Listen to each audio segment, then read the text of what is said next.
Welcome to TalkRx with Dr. Neha. And this week, as I've done in many other sessions, I have a brave soul who's willing to let all of you take a sneak peek into our coaching session. So Vanessa is her name. Welcome, Vanessa. Thank you. And first of all, you have gorgeous hair. Thank you. Gorgeous. I was thinking everyone might be thinking it, so I might as well just say it. And I've asked you to come up with a communication question. What is it that you were wondering about? I'm wondering today a little bit about communicating with my peers at work. I'm a physical therapist, new grad, 2 years out of school. And I've caught myself several times, even though I'm confident and comfortable communicating with patients and everyone else, maybe the same amount of time out of school. Yeah. The ones with more experience, for example, 20 plus years, stuff like that. I find myself stating at the end of whatever discussion we're having, like, I think that's right, or I'm showing my doubt and my inconfidence. So, okay, how can you kind of get around that, I suppose, or get past that? So, great question, right? So, what you're saying is you're saying that you're new, right?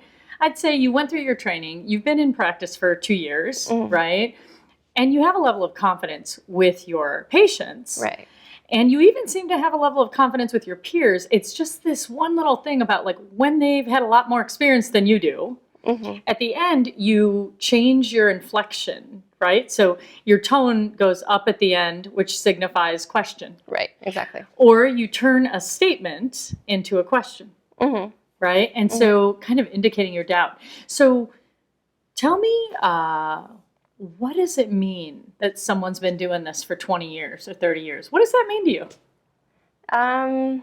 Right away, I think they better know how to treat a patient, or more effectively, efficiently, I believe, to treat the patient a little better than I can. They're going to get them, in there for treatment, progress them a little quicker than I can, or I don't know, have more tools to use to further them along. So they might. Yeah. Right? Yeah. And there's a way that you find yourself giving up your personal power.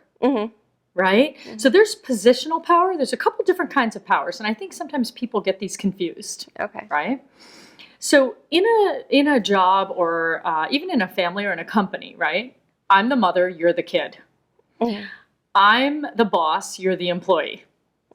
Right? There's these labels that we sometimes use. Those are positional power. Okay. I've been at this company 20 years and you've been here too. Yeah. Right? And so I might have a senior physical therapist title or something like that then triggers I have more experience than you do. Now, do any of these therapists have a different title than you do? No. Okay. So there's no title difference. It's this way that inside of you've decided based on how many years of experience they have more what I would call then personal power than you do. Okay. Yeah. Okay. So what happens is in that moment when you, in your mind has constructed this, do you know where you picked this up? Where did you come up with the idea that somebody who's lived longer or had more experience in something is better than you? I don't know. Just created it, I guess. What do you have siblings? Yes. And who are you in the hierarchy? Middle. Oh, you're in the middle. I'm the middle child. And tell me what you thought of your older sibling. Did your older sibling seem to know things that you didn't? Yeah, but I tended to do the middle child thing, did my own route. So I've always been more independent doing my own thing. So okay. Yeah. So it's more for those people who are in your line of work or went your route that have more experience. So do you see how there's like this complicated little grid? Like if this, not this. Yeah. Oh, yes or no. Okay. And you have this whole little way that you decide whether you give up your personal power to somebody. Yeah. And you're very clear about it. You're very clear about how you do it, which is when you're saying something to them, do you really have a question at the end? Or is it that you just want to make sure that they don't think that you're challenging their authority or something? When I caught myself a couple days ago answering questions for a student there and the other, PT that, 20-something years experience there, I was giving my opinion about treating and evaluating patients to the student. At the end, I kind of looked over, and I think it's that question at the end, or however I changed my tone, is I guess, asking for approval, or, I don't know if approval is the right word, but their confidence and their belief that I was actually saying something that made sense and it was right. Yeah. So, So you're looking for approval, yes, right? exactly. You're looking for approval Yeah. from someone who's been down this road longer than you have. Mm-hmm. So a great way to do that would just say, so that's what I think. Vanessa, what do you think? Yeah. Because if you can ask a question, because that's collaboration, right? Mm-hmm. Where if there's multiple people in the room and you've given your opinion, Mm-hmm. right? And you seem really comfortable when you're in control, whether it's with a patient or with a student, comfortable, Yeah. right? Yeah, that's fine. It's this piece about somebody else having more experience or you wanting the approval of another. So the other thing it tells me is you really value doing an excellent job. Excellence is important to you. Yeah. And so also, this is the deal. You've been doing this for 2 years. Have you made mistakes? Oh, yeah, of course. That's how you learn, right? And I know it's okay, but it's still, Yeah, but there's a part of you that doesn't want to be there. Yeah. Right? Yeah. And so the other thing I'd think about is if there was ever a time that you felt like you looked like a fool or you felt like you didn't know what you were doing, does that ever come to mind? Has anything?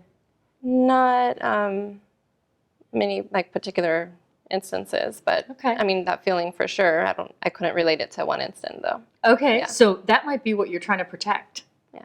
And the deal is you get to show up because what do you want the student to learn?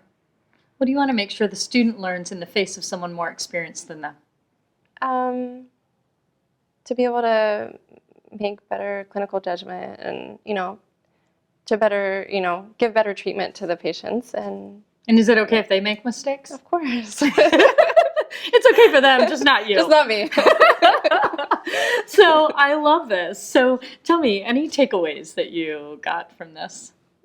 Stuff that I've already told myself, kind of when I'm hearing myself ask that question of like, is that right? Is that okay? Is that a good answer? Yeah. I just have to own it. Yeah, and how about this? How about if I was doing that? Let's say I was you, and I just did that whole thing where I was like looking for your approval, asking a question. What if I just called myself out and I just said, you know what, Vanessa? I think there's part of me that's trying to see if you agree with me and if I'm right, because you've been doing this for so much longer than I have. Yeah. And instead of doing that dance, I just want to try this again. So I'm going to do a take two. I call them take twos. Okay. Where you notice you're doing something, and then when you start to get in that pattern again, you kind of just call it out. And this is the craziest thing. The last thing people want to do is actually say that they might have done something like this. Right. But it's the one thing that connects you to the other person. So it's like, hey, so if you have somebody you really trust that you work with, you just say to them, I notice that when we're all talking with students, I feel pretty confident in what I'm doing, but there's a part of me that gives up my personal power when you're in my presence because I give you more authority. Right. And I want you to think that I'm making great clinical judgments, but I don't actually ask you honestly. Yeah. What I do is I just create a question or an inflection at the end of my, commentary.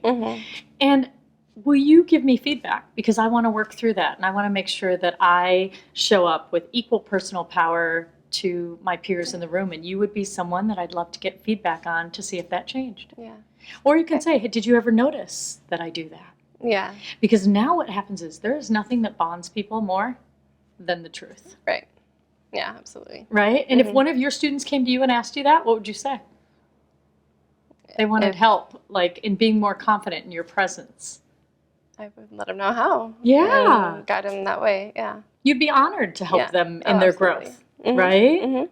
So pay attention because it might not go away overnight. Yeah. But when it does, make sure you ask for feedback. And in that moment where you're guarding, just let yourself be vulnerable a little bit and just say like, hey, you know what? This is something I do. Can I try that again? Okay. Yeah? I can do that. All right. I want to hear how it goes. I will. Yeah, I'll let you know. Awesome. So if any of you notice that you have some sort of a rule in your head or something that might not even be conscious for you, but there are times that you show up, whether it's positional power, the title someone has at a company, the title they have in the household, or it's that you've decided that they don't have a different title than you. They might be a sibling or whatever it is. notice what it is that allows you to give up your personal power in the face of that person. It might be the years of experience they've had doing something. It might be that they've been on this planet 2 years longer than you because they're your older sibling. Whatever it is, get really clear about what that is, and then notice how you give up your personal power. Because Vanessa's example was really clear. At the end of me saying something, I'm pretty confident in what it is I'm saying, but then I change my tone. I ask a question. I kind of want their approval, but I'm not actually asking for it. So that's how communication gets complicated, right? Because you're asking for it, but you're not really asking for it, right? And then it leaves the other person not really knowing what to do. And then it's all weird, right? So hope this clears that up. And I hope that you now have a few extra tips, thanks to Vanessa's generosity, of showing up and asking the question. So that's all for this week. And I'd love to hear your comments at hashtag AskDrNeha, AskDoctorNeha. So until next week, thanks for joining us.